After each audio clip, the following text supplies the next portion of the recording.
जय हिंद दोस्तों। मत भरो लोन, मत भरो लोन, बैंक कुछ भी नहीं उखाड़ सकता है। जी हाँ दोस्तों, आप लोग बिल्कुल सही सुन रहे हो। अगर आप लोग भी किसी प्रकार की आर्थिक तंगी से जूझ रहे हो, आपकी भी जॉब जा चुकी है, आपके बिजनेस में लॉस हो गया या फिर किसी और प्रकार से आपको परेशानी चल रही है, ठीक है, और आप जो आपके लोन या फिर क्रेडिट कार्ड या फिर किसी भी प्रकार का housing loan, home loan, unsecure loan या फिर कैसा भी आपका लोन है, ठीक है, ज्यादातर जो मैं इसमें बता रहा हूँ अनसिक्योर लोन के लिए है, लेकिन सिक्योर लोन में भी आप कुछ कुछ आइडियाज से ले सकते हो कि क्या क्या चीजें हैं, ठीक है। अगर सिक्योर लोन के लिए आपको जानकारी चाहिए तो यहाँ पर मेरा नंबर आ रहा है, आप मुझे इस पर भी मैसेज कर सकते हो, कोई दिक्कत वाली बात नहीं है, ठीक है।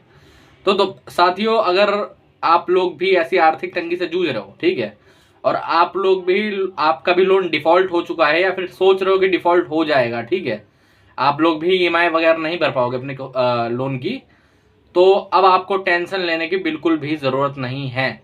जी हाँ दोस्तों, आज इस वीडियो के अंदर मैं आपकी सारी प्रॉब्लम का हल निकाल के दे दूंगा, ठीक है। जो भी आपकी जितनी भी प्रॉब्लम है इस वीडियो के अंदर सब सॉल्व हो जाएगी। इस वीडियो के बाद दूसरा वीडियो देखने की भी जरूरत नहीं पड़ेगी आपको, ठीक है। आपकी सारी टेंशन यहीं के यहीं खत्म हो जाएगी। तो जय हिंद दोस्तों, मैं आप सबका हर्ष कुमार आपके इस चैनल लोन डिस्ट्रॉयर में आपका स्वागत करता हूं। अगर आपको भी किसी प्रकार से कोई रिकवरी एजेंट परेशान कर रहा है या फिर कोई लीगल नोटिस आ रहा है या फिर लोन से संबंधित कोई भी आपकी परेशानी है, ठीक है, किसी भी प्रकार से, तो आप यहां पर मेरा नंबर आ रहा है व्हाट्सएप पे, मुझे मैसेज कर सकते हैं, ठीक है, और हमसे आप सोल्यूशन प्रोवाइड करवा सकते हैं अपना।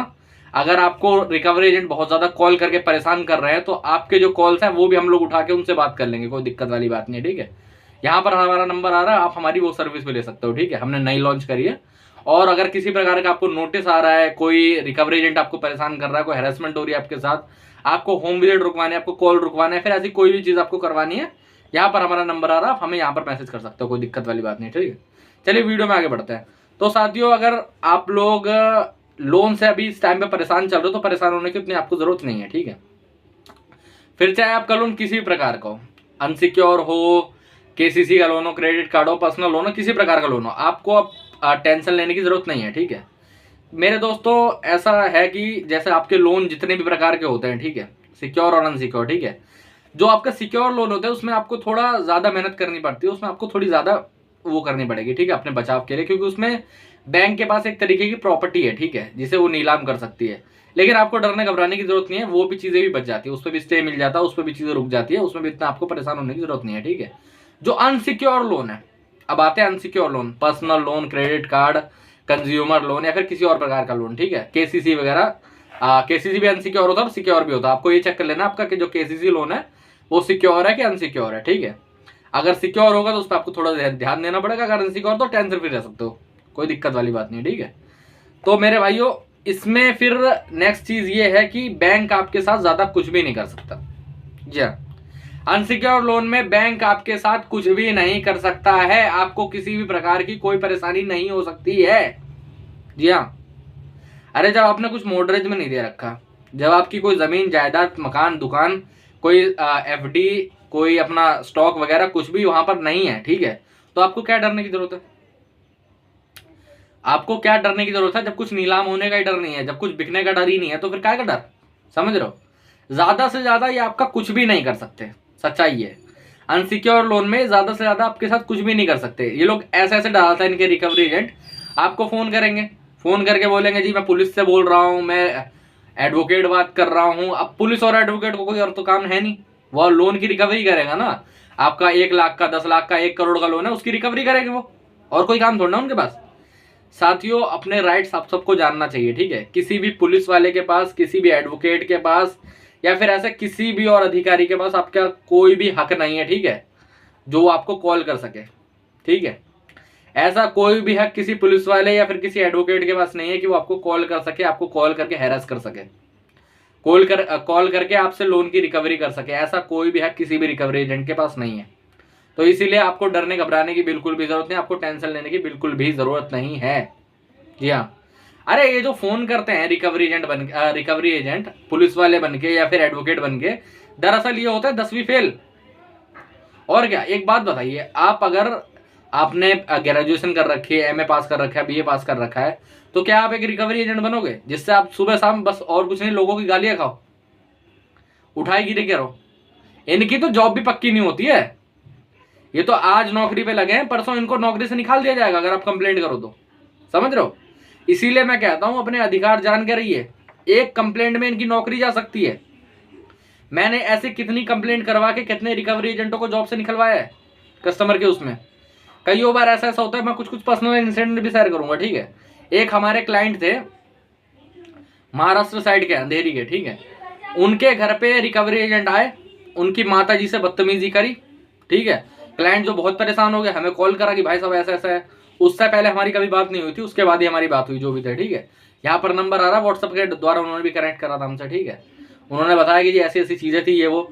हमने तुरंत के तुरंत उनका मेल से कंप्लेंट डलवाई, उनकी ट्विटर और बाकी सारे सोशल मीडिया प्लेटफॉर्म से कंप्लेंट डलवाई। अगले दिन, आप बात मानिए, अगले दिन उस कंप्लेंट पे उन 3 रिकवरी एजेंटों को जॉब से फायर करा गया है। उनका टर्मिनेशन लेटर बकायदा हमारे जो क्लाइंट है उनको दिखाया गया था, जी ये रहा टर्मिनेशन लेटर। अभी एक कंप्लेंट कैसे करनी होगी ये भी मैं आपको बता देता हूँ, ठीक है। कोई दिक्कत वाली बात नहीं। अगर कोई रिकवरी एजेंट आपको इतना ही परेशान कर रहा है, आपके घर आ रहा है, आपको चिल्ला रहा है, आपके ऊपर गाली गलौज कर रहा है या फिर कुछ भी है, तो आपको उसका वीडियो बनाना है। पहली बात तो जब आप कैमरा निकालोगे, आप उसका वीडियो बनाने लगोगे, तो वो वैसे ही आपसे बदतमीजी नहीं करेगा, वो वैसे ही प्यार से बात करेगा, वो वैसे ही आराम से बात करेगा कि जी नहीं नहीं कोई बात नहीं, आप ऐसा मत करिए, आप लोन की पेमेंट करवा दीजिए सर, ऐसे सर करके बात करेगा। क्योंकि कैमरा के सामने हर कोई श्रीदेवी बन जाता है, ये सच्चाई है, ठीक है। हर किसी को अपने जॉब जाने का खतरा है, हर किसी को अपनी टेंशन है, तो इसलिए कैमरा के सामने हर कोई श्रीदेवी बन जाता है। समझ रहे हो?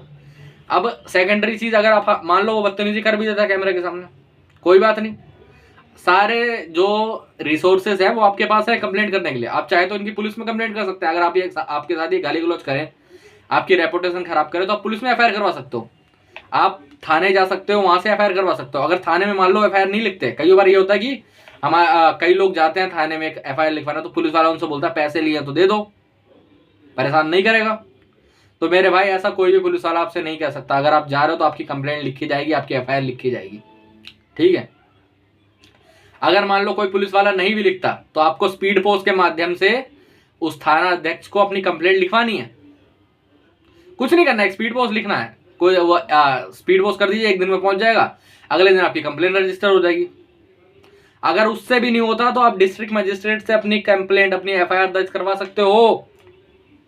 कोई भी रिकवरी एजेंट, कोई भी इसके पास कोई भी राइट्स नहीं है जो आपको वो परेशान कर सके। और पहली बात तो अगर आप नॉर्मल कंप्लेंट भी करोगे ना बैंक को या फिर एनबीएफसी को, मेल और सोशल मीडिया के प्लेटफॉर्म के तहत या फिर आरबीआई से, तो वो उतने में ही बंद हो जाएगा, उसके आगे ही कोई नहीं बढ़ने वाला, वहां पर सब खत्म है, वहीं से नौकरी चली जाएगी। आपको एफआईआर वगैरह, लेकिन अगर बहुत ज्यादा आगे चीज बढ़ जाए तो आप एफआईआर करवा सकते हो, कोई डरने वाली बात नहीं है, ठीक है। अब मान लेते हैं कोई रिकवरी एजेंट आपको कॉल कर रहा है, ठीक है। कॉल पे आपके ऊपर है, आप कॉल उठाना चाहो तो उठाओ, ना उठाना चाहो तो मत उठाओ, आपके ऊपर ऐसा किसी भी प्रकार की कोई एफआईआर नहीं होगी। कई बार ये लोगों को डराते हैं कि भाई साहब आपने कॉल अगर नहीं उठाया तो हम आपके ऊपर एफआईआर करवा देंगे, ऐसे ऐसे पर्चे भेजेंगे, व्हाट्सएप पर मैसेज भेजेंगे कि आपके खिलाफ एफआईआर दर्ज हो गई, 420, 406, 403, 402, 419। ऐसा कोई भी मैसेज वैलिड नहीं होता है, ठीक है। ऐसी धाराएं सिर्फ तब लग सकती हैं जब आपने किसी प्रकार का अपना फेक डॉक्यूमेंट प्रोवाइड करवाया हो, अपना फेक आधार कार्ड दियो, अपना फेक पैन कार्ड दियो हो, अपना फेक सैलरी का डॉक्यूमेंट दियो, तभी ऐसी कोई धारा लग सकती है, वरना कोई भी ऐसी धारा नहीं लगेगी आपके ऊपर। आपको टेंशन लेने की कोई भी जरूरत नहीं है, ठीक है। आपकी मर्जी है, आप एड्रेस चाहे तो एक की जगह 10 बार चेंज करो, आप फोन नंबर एक की जगह 10 बार चेंज करो, आप कॉल उठाओ मत उठाओ, आप घर पे रहो मत रहो, आपकी मर्जी, आपके पर्सनल राइट है। कॉन्स्टिट्यूशन में राइट्स दिए हुए हैं, कोई आदमी कहीं पर भी रह सकता है, कोई आदमी किस पे बात करना चाहे तो किस पे बात करना चाहता है वो उसकी खुद की मर्जी है। तो इसलिए डरे घबराए बिल्कुल भी मत, टेंशन बिल्कुल भी मत लें। ये जो एनबीएफसी वाले बोलते हैं कि पे नहीं करोगे तो 7 साल की जेल हो जाएगी, 10 साल की जेल हो जाएगी, 3 साल की जेल हो जाएगी, 2 साल की जेल हो जाएगी। अरे किस चीज की जेल हो जाएगी? जब लोन में किसी प्रकार की सिक्योरिटी, कोई क्राइम करा है क्या? कोई भी लोन लेना, किसी भी लोन की रिपेमेंट ना करना, चाहे वो सिक्योर हो अनसिक्योर हो। कई लोग बोलते हैं तो अनसिक्योर के लिए, सिक्योर वाला के लिए। अगर आप लोन की रिपेमेंट नहीं कर रहे हो तो वो कभी भी क्राइम की श्रेणी में नहीं आता है, वो सिविल की श्रेणी में है। अगर ये लोग गलती से सिविल कोर्ट चले भी गए तो मेरे भाई वहां कम से कम नहीं तो 30 साल केस चलता है। 30 साल में 20 साल, अगर मान लेता आपने 50 साल की एज में लोन लिया है, 80 साल के हो जाओगे यार, तब तक कंपनी भी नहीं रहेगी, कोई भरोसा नहीं है। आजकल के बैंक, आजकल के एनबीएफसी को भरोसा नहीं है, आज है कल नहीं है। पेटीएम बिजनेस ऐसे ही बंद हुआ, और भी कंपनी ऐसे ही बंद हुई, ऐसे ही बैंक बहुत सारे बंद हो गए, समझ रहे हो। तो इसलिए डरने घबराने की बिल्कुल भी जरूरत नहीं है। अगर आप कॉल नहीं उठा पा रहे हो, यहाँ पर हमें नंबर मैसेज कर दीजिए, हम पे कॉल ट्रांसफर करवा दीजिए, हम करेंगे आपसे उनसे बात। कोई दिक्कत लेने की जरूरत नहीं है। आपके केस में हमारी टीम आपके वो बिहाफ पे बात कर लेगी। यहाँ पर नंबर आ रहा है, हमें व्हाट्सअप से कनेक्ट करिए, हमें व्हाट्सअप पर मैसेज करिए, हम आपके प्रॉब्लम का सारा सोल्यूशन निकाल के आपको देंगे। इसके बाद आपको सिर्फ इतना जान लेना है, अगर आप लोन की पेमेंट नहीं कर पा रहे हो तो आपकी लोन जो है वो सेटलमेंट ही होगा। सेटलमेंट कितने पे होगा? सेटलमेंट होगा 10 से 15% पे, चाहे फिर वो क्रेडिट कार्ड हो, चाहे वो पर्सनल लोन हो, चाहे वो कंज्यूमर लोन क्यों ना हो। ठीक है, कंज्यूमर लोन को भी आपको एक बार चेक करना है कि वो सिक्योर लोन है या अनसिक्योर लोन है। ठीक है, अनसिक्योर लोन है तो आपको डरने की बिल्कुल भी जरूरत नहीं है। ठीक है, यही है 10 से 15% की जो सेटलमेंट है वो अच्छी रेट मानी जाती है। इससे ऊपर अगर आप मान लो तो 30, जब आपका लोन डिफॉल्ट होगा ना, तीसरे चौथे मंथ में ही आपको ऑफर आना स्टार्ट हो जाएंगे, क्रेडिट कार्ड के भी और लोन के भी, कि एक काम करो 50% पे कर लो, 60% पे कर लो, 30% पे कर लो, 40 पे कर लो। 30 तक का तो थोड़ा बाद में आता है, 4-5% में आता है, कम से कम 5 मंथ तक, लेकिन पहले 40% तक के आ जाएंगे सेटलमेंट के ऑफर। ठीक है, तो जब आप उन 40% के ऑफरों को देखोगे तो आपको सीधे मना करना है, अरे यार मेरे भाई 10 लाख का तुमने लोन ले रखा है। ठीक है, मैं तुम सबको बता देता हूँ, अगर तुम सोच रहे हो कि मैं 40% में 50% पे सेटलमेंट कर लूंगा, तो आपकी ये गलत फहमी है कि आप उतना पे कर पाओगे। जो बात है वो सीधी बात है, क्योंकि मान लो अगर आपने 10 लाख का लोन लिया है, ठीक है, 40% में सेटलमेंट होने का मतलब है 4 लाख रुपए भरने हैं। आपके पास किस्त के पैसे तो हो नहीं रहे, है ना। किस्त कितनी होगी? 20,000, 30,000, 50,000। ठीक है, आप पे किस्त के पैसे तो हो नहीं पा रहे हैं अभी इस टाइम पे, आप कैसे सेटलमेंट कर लोगे 40% पे। इसलिए हमेशा बेटर ऑप्शन है सिर्फ और सिर्फ 10 से 15% के बीच में सेटलमेंट करनी है, उससे ऊपर नहीं जाना है। ठीक है, अगर आपको बहुत इमरजेंसी है तो आप 20% तक में करवा सकते हो, उससे ऊपर कभी भी नहीं। उससे ऊपर हमेशा एक खराब सेटलमेंट मानी गई है, उससे ऊपर कोई बढ़िया सेटलमेंट नहीं होती। ठीक है, फिर चाहे वो क्रेडिट कार्ड हो, चाहे वो पर्सनल लोन हो। ठीक है, तो इसीलिए आपको हमेशा 10 से 15% में सेटलमेंट करनी है। ये सब चीजें हैं।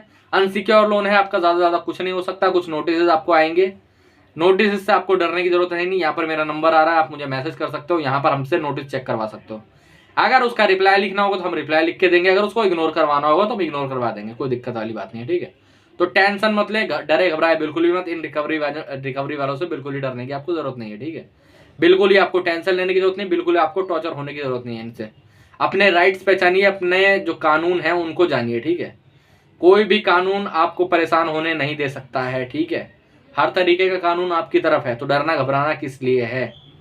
जब हर तरीके का कानून आपकी तरफ ही है तो आपको डरने घबराने की बिल्कुल भी जरूरत नहीं है। ठीक है, इसलिए टेंशन बिल्कुल ना ले, अपने राइट जाने, अपनी परेशानियों का हल निकाले। ठीक है, और दोस्तों अगर आपको अभी भी किसी प्रकार से लोन में कोई भी परेशानी है, कोई भी, मैं बोल रहा हूँ, ठीक है, यहाँ पर मेरा नंबर आ रहा है, आप मुझे व्हाट्सएप पर मैसेज करें, व्हाट्सएप के माध्यम से हमसे जुड़िए। ठीक है, हम आपकी हर एक परेशानी से आपको मुक्त करवा देंगे, कॉल की, होम विजिट की, लीगल नोटिस, आपको कोई आर्बिट्रेशन का डिमांड नोटिस या फिर किसी और प्रकार का सेक्शन 25 का नोटिस, ऐसा कोई भी नोटिस आपको आ रहा है, ठीक है, सरफेसी एक्ट का नोटिस, तो यहाँ पर आके हमें फोटो भेजिए व्हाट्सएप पर, हम आपको बताएंगे इसका क्या करवाना है, क्या नहीं करवाना। ठीक है, आपको डरने घबराने की बिल्कुल भी जरूरत नहीं है। ठीक है, व्हाट्सएप के माध्यम से हमसे कनेक्ट कर सकते हैं। आज के वीडियो में इतना ही दोस्तों, मिलते हैं। जय हिंद।